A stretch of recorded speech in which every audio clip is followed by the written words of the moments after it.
Kajian Kitab.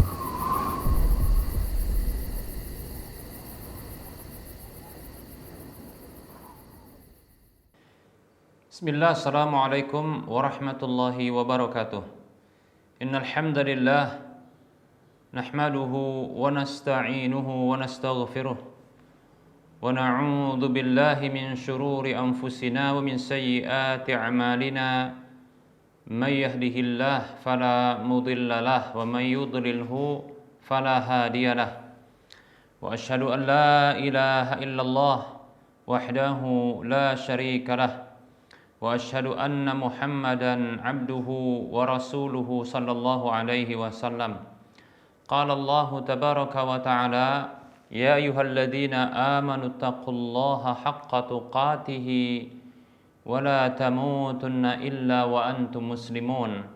Ya ayyuhan nasu taqu rabbakumul ladzi khalaqakum min nafsin wahidah wa khalaqa minha zawjaha وبث منهما رجالا كثيرا ونساء واتقوا الله الذي تساءلون به والأرحام إن الله كان عليكم رقيبا يا أيها الذين آمنوا اتقوا الله وقولوا قولا سديدا يصلح لكم أعمالكم ويغفر لكم ذنوبكم ومن يطع الله ورسوله فقد فاز فوزا عظيما. أما بعد فإن أصدق الحديث كتاب الله وخير الهدى هدى رسول الله صلى الله عليه وسلم وشر الأمور محدثاتها وكل محدثة بدعة وكل بدعة ضلالة وكل ضلالة في النار.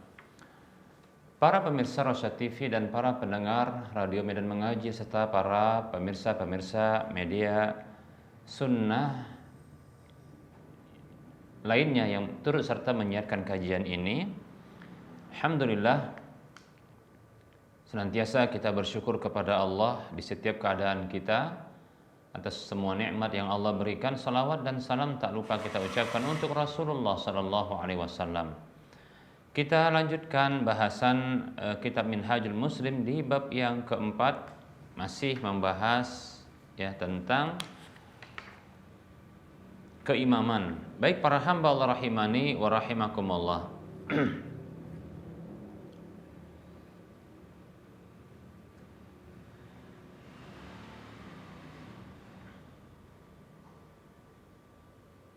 Kita lanjutkan. Di antara yang dibahas dalam kitab Minhajul Muslim ini adalah terkait dengan meluruskan saf, meratakan, meluruskan saf, dan tentunya juga merapatkan. Para hamba Allah rahimani warahmatullah, ketahui bahwasanya hukumnya adalah wajib. Menutup celah, jangan sampai ada kelonggaran, longgar, kemudian ada celah di antara jamaah saf tersebut. Begitu juga adanya berjarak antara jamaah tersebut satu dengan yang lainnya, maka ini tidak dibenarkan. Bahkan wajib untuk menutup celah, meluruskan, begitu juga merapatkan. Baik para hamba Allah rahimani wa rahimakumullah, beberapa dalil yang menunjukkan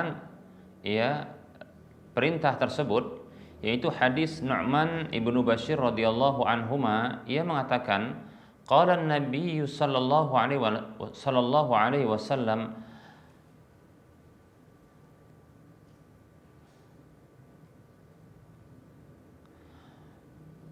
la tusawwunna sufufakum au la yukhalifunna Allahu baina wujuhikum. Hadis ini hadis yang dikeluarkan oleh Imam Al-Bukhari, demikian pula Imam Muslim. Imam Bukhari dalam kitab sahihnya di nomor urut hadis 717, Imam Muslim dalam kitab sahihnya di nomor urut hadis 436.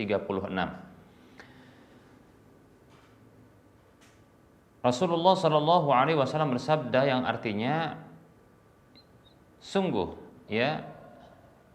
benar-benar kalian meluruskan saf-saf kalian atau benar-benar Allah Subhanahu wa taala ya akan membuat perselisihan ya di antara kalian. Baik para hamba Allah rahimani wa rahimakumullah.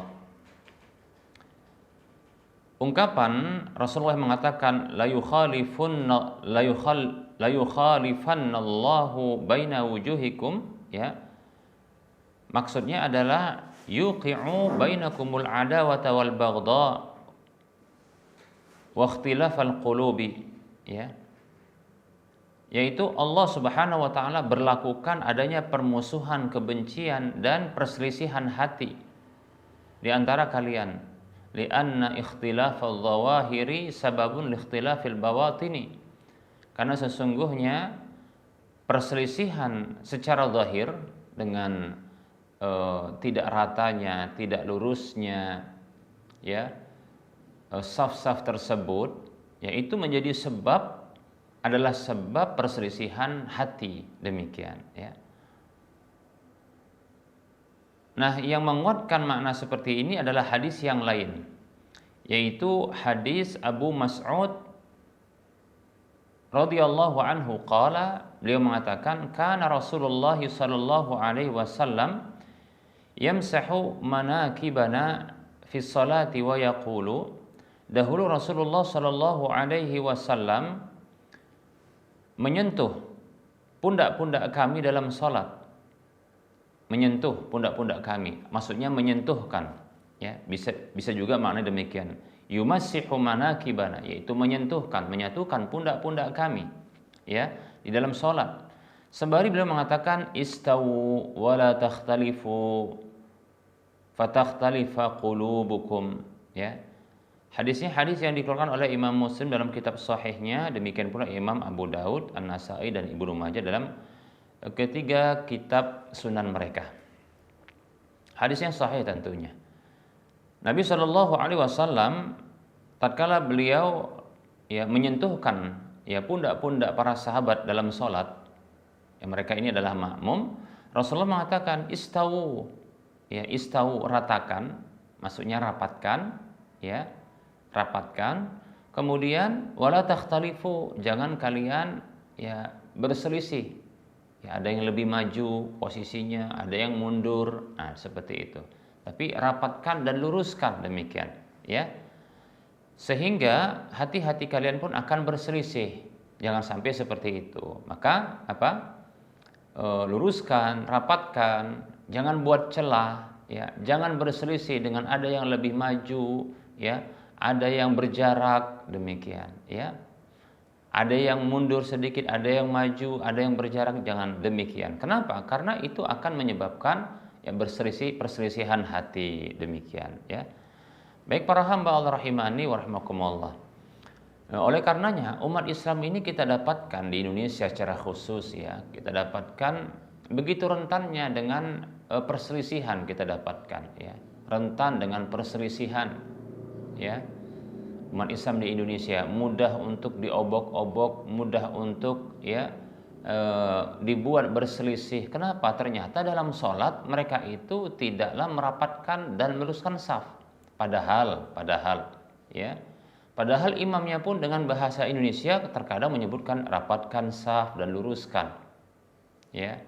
Namun kita dapatkan itu tidak diindahkan oleh makmumnya, demikian. Bahkan anehnya ketika ya, ada satu makmum yang sudah mendapatkan instruksi dari imamnya untuk rapatkan saf dan luruskan, lalu merapat. Nah, ini makmum yang lain itu melihatnya dengan ya seolah-olah kebencian, tidak suka. Nah, lihat ini. Ya, ini memang betul-betul berpengaruh bagi apa?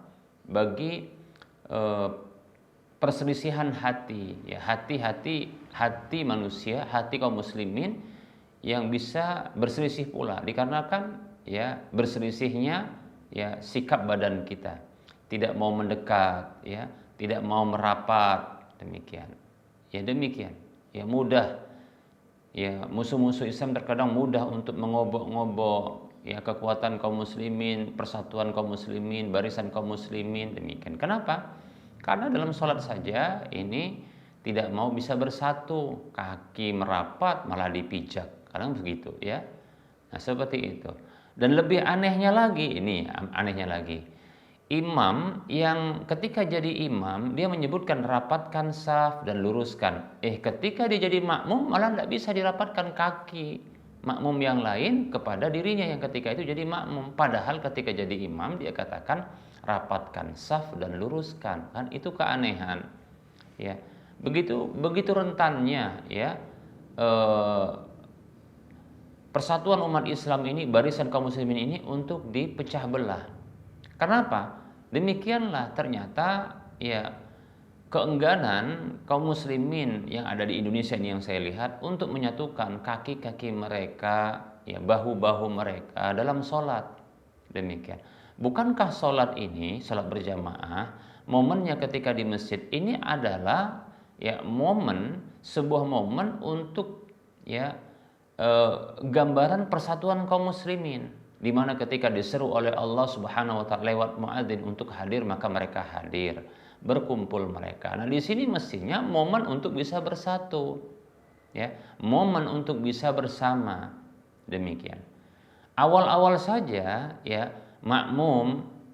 imam itu diseru oleh makmum itu disuruh oleh imam atau imam menyuruh kepada makmum untuk rapatkan saf dan luruskan. Alhamdulillah. Ya sebagian imam itu terkadang mengingatkan jamaah untuk rapat safnya, meluruskan saf demikian. Tapi ternyata demikianlah terkadang watak kita ini ya. Watak kita ini sulit untuk taat kepada pemimpin. Ini masalahnya. Enggak mau taat pula untuk ya merapatkan saf dan meluruskan saf demikian. Baik para hamba Allah rahimani wa rahimakumullah. Padahal itu merupakan kewajiban. Padahal ya dengan rapatnya lurusnya saf ya ini akan menyebabkan rapatnya ya dan lurusnya hati-hati kita insyaallah taala. Baik para hamba Allah rahimani wa rahimakumullah. Kemudian hadis yang lain, hadis yang diriwayatkan oleh Imam Al-Bukhari dalam kitab sahihnya di nomor urut hadis 725 dan Imam Muslim dalam kitab sahihnya di nomor urut hadis 434. Dari Anas bin Malik radhiyallahu anhu bahwa Nabi sallallahu alaihi wasallam dia bersabda, "Aqimu sufufakum fa inni arakum min wara'i dhahri." Wa kana ahaduna yulziqu mankibahu bimankibi sahibihi wa qadamahu biqadamihi. Anas bin Malik radhiyallahu anhu mengatakan bahwa Nabi sallallahu alaihi wasallam bersabda yang artinya aqimu sufufakum, tegakkanlah saf-saf kalian. Tegak berdiri ya. Karena sesungguhnya aku melihat ya kalian itu dari balik punggungku. Nah, ini salah satu mukjizat Nabi sallallahu alaihi wasallam di mana beliau dalam kondisi salat bisa melihat dari balik punggung beliau ya. Anas bin Malik radhiyallahu anhu mengatakan ya sebagai bentuk ya perintah Nabi, pengamalan atau realisasi perintah Nabi sallallahu alaihi wasallam para sahabat ya sebagaimana dikabarkan Anas bin Malik ya wa kana ahaduna yulziqu mankibahu bimankibi sahibihi. Salah seorang di antara kami dia menempelkan pundaknya dengan pundak sahabatnya wa qadamahu biqadamihi dan menempelkan ya tumitnya dengan tumit temannya demikian. Nah, seperti itu. Nah, begitulah bentuk dia rapatnya saf dan pelurusan saf. Nah, seperti itu. Begitu ya. Jadi bukan dia berjarak demikian. Jadi rapat demikian ya. Nah, oleh karenanya ya kita yang pingin kaum muslimin di Indonesia ini solid, kuat, ya tidak mudah untuk dibobol, tidak mudah untuk dijatuhkan, dirobohkan kekuatan bangunan kaum muslimin ini, terutama di Indonesia karena kita orang Indonesia ya, di negeri kita ini yang kita cintai ini. Maka coba kita mulai persatuan ini di dalam sholat. Ya, cobalah kalau kita setiap sholat 5 waktu, mulai dari zuhur, asar, maghrib, isya, subuh di Indonesia ini berapa ya puluh juta orang yang sholat di masjid. Ya. Nah kalau katakanlah dia ya 10 juta saja dengan ratusan juta kaum muslimin di Indonesia ini, yang 10 juta saja itu, mereka ini solid di rumah Allah Subhanahu wa taala dengan merapatkan saf seperti itu, tumit dengan tumit, bahu dengan bahu seperti itu. Nah, ini akan membuat musuh-musuh Islam itu gentar, takut. Kenapa? Ternyata dalam kondisi mereka beribadah kepada Allah Subhanahu wa taala saja, mereka ini apa? Ya, begitu solidnya, begitu rapatnya, ya, begitu patuhnya dengan pemimpin. Insya Allah taala seperti ini, ya, ya, ini akan terbawa kebiasaan seperti ini itu di luar sholat, ya, itu merapatkan saf, lebih mementingkan persaudaraan ketimbang kepentingan pribadi. Nah seperti itu, ya, karena untuk merapatkan hati. Baik para hamba Allah rahimani wa rahimakumullah.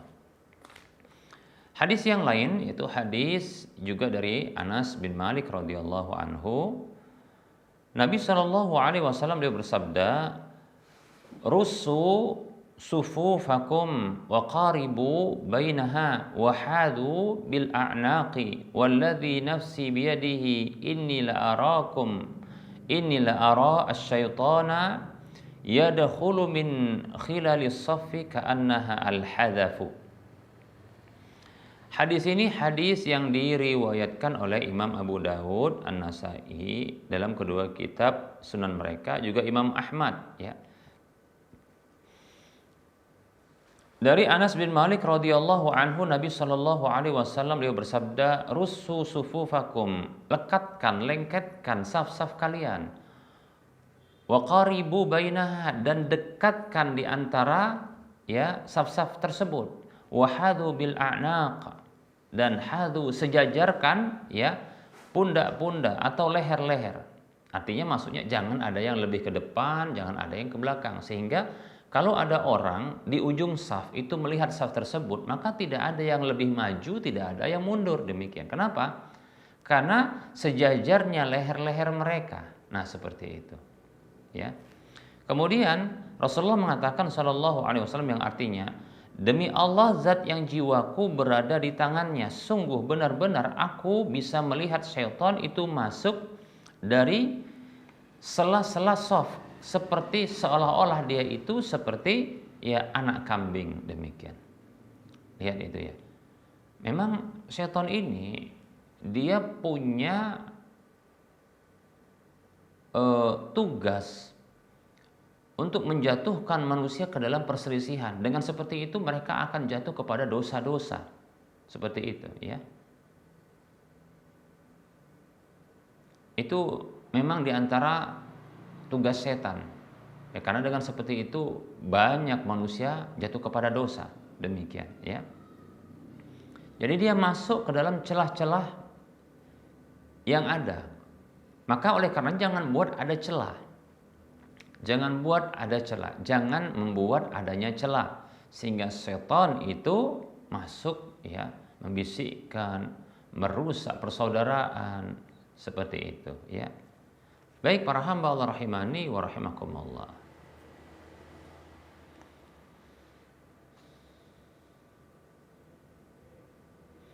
Kemudian ada hadis yang lain, yaitu hadis yang dikeluarkan oleh Imam Abu Daud dan An-Nasa'i dalam kedua kitab sunan mereka.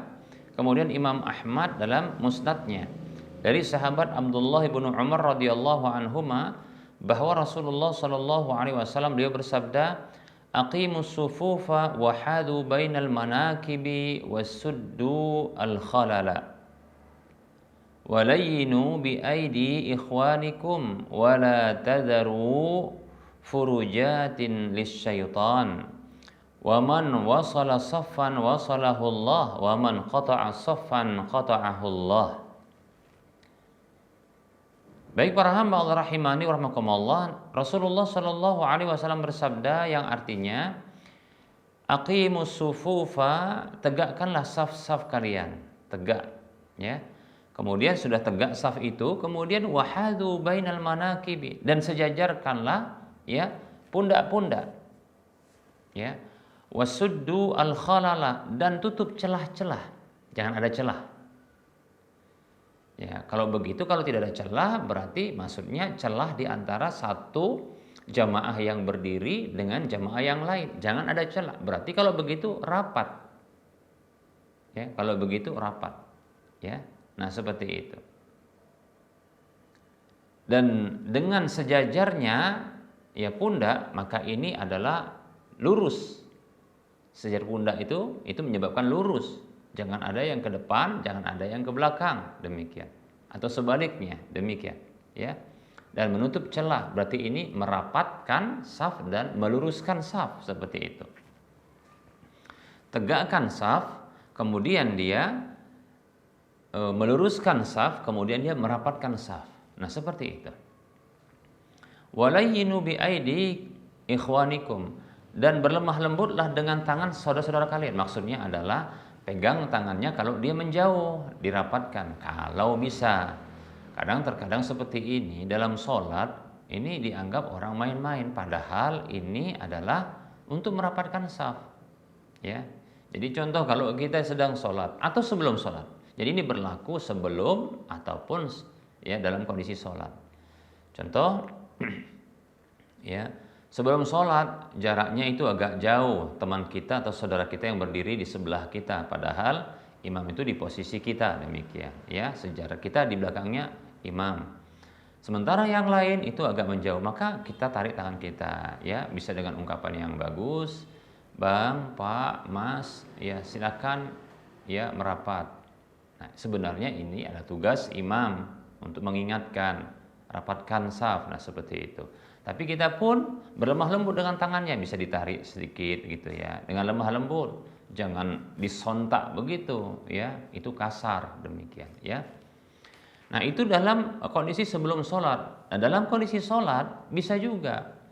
Seperti contohnya ya, ada salah satu jamaah yang batal sholatnya, sehingga dia harus berwudu keluar dari barisan sholat, barisan saf sholat itu.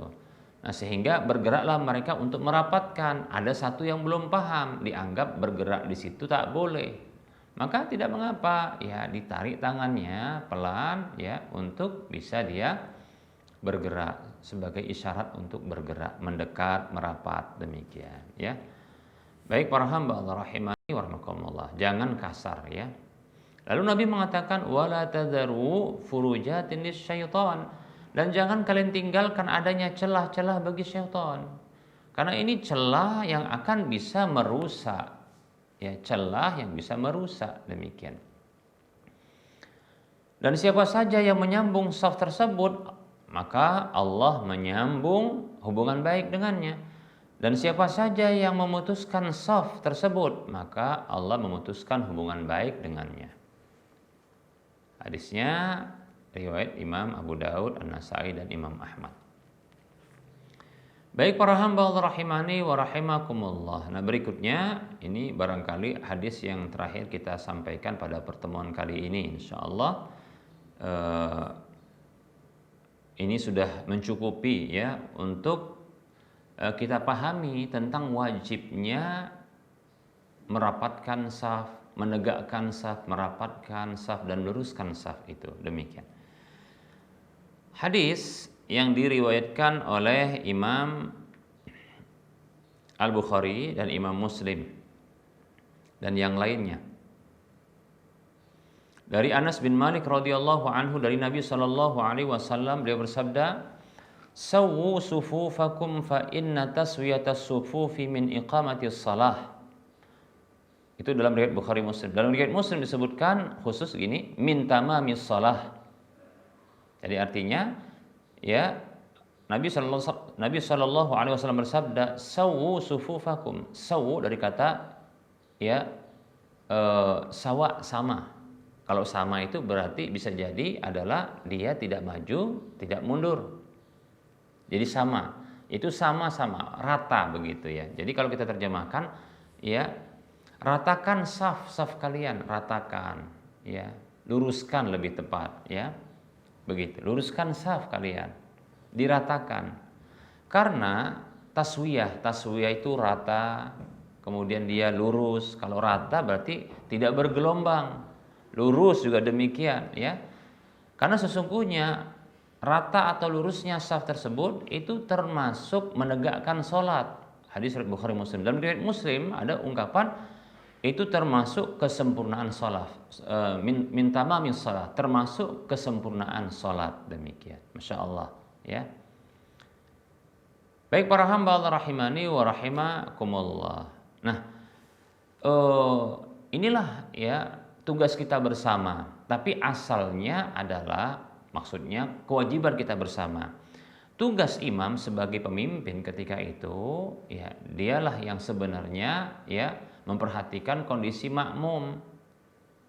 Ya. Makanya ini ungkapan Rasulullah sebagai imam ketika itu untuk memerintahkan makmum agar lurus dan rapat di dalam sholat, menutup celah, demikian ya. Seperti itu. Nah, tugas imam seperti ini ya bisa didelegasikan kepada orang-orang yang barangkali bisa membantu ya. Contohnya adalah seperti imam memerintahkan ya sebagian makmum untuk memperhatikan saf yang di belakang karena imam mungkin tidak bisa ke belakang. Nah, seperti itu. Bisa, tidak masalah. Ya. Atau imam sendiri yang menuju ya saf yang kurang lurus dan rapat tersebut untuk merapikan dan meluruskan, demikian ya. Seperti itu. Atau boleh juga didelegasikan. Nah, ini pernah dilakukan oleh Umar radhiyallahu an ya. Ini berdasarkan riwayat dari Abdullah ibnu Umar radhiyallahu anhuma qala yang mengatakan kana Umaru radhiyallahu anhu la yukabbiru hatta ta'tadila as-sufufu wa yuwakkila bidzalika rijalan. Dahulu Umar radhiyallahu anhu tidaklah bertakbir, maksudnya takbiratul ihram sampai saf-saf itu lurus. Dan beliau mewakilkan hal itu kepada beberapa orang ya untuk meluruskan saf. Nah, seperti itu. Nah, ini sebenarnya ya sikap yang baik ya dari seorang pemimpin untuk memperhatikan kondisi makmumnya ya. Jadi imam harus demikian, perhatian ya. Jangan lagi carut marut, semrawut, nah, sudah langsung takbir begitu ya. Pastikan dulu ya kondisi makmum itu sudah rapi, lurus. Walaupun ini butuh beberapa waktu, ya, hendaknya makmum yang lain itu bersabar karena memang demikian. Ini petunjuk dari Nabi Shallallahu Alaihi Wasallam. Demikian. Baik para hamba Allah rahimani wa rahimakumullah. Al Imam An Nawawi rahimahullahu taala berkata dalam kitab Al Majmu' Syarhul Muhadzab di jilid yang keempat di halaman 297 beliau mengatakan idza wajada ad-dakhil fi shaff ya idza wajada ad-dakhilu fi shaffi furjatan aw sa'atan dakhalaha walahu an yakhriqa as-saffa al-mutaakhira idza lam yakun fihi furjatan wa kana fi saffin ya qidamahu litaksirihim bitarkiha. Imam Nawawi mengatakan apabila orang yang baru masuk ke dalam shaf tersebut menemukan adanya celah atau longgar gitu ya, maka hendaklah dia masuk ke dalam celah itu ya untuk menutupi celah tersebut ya.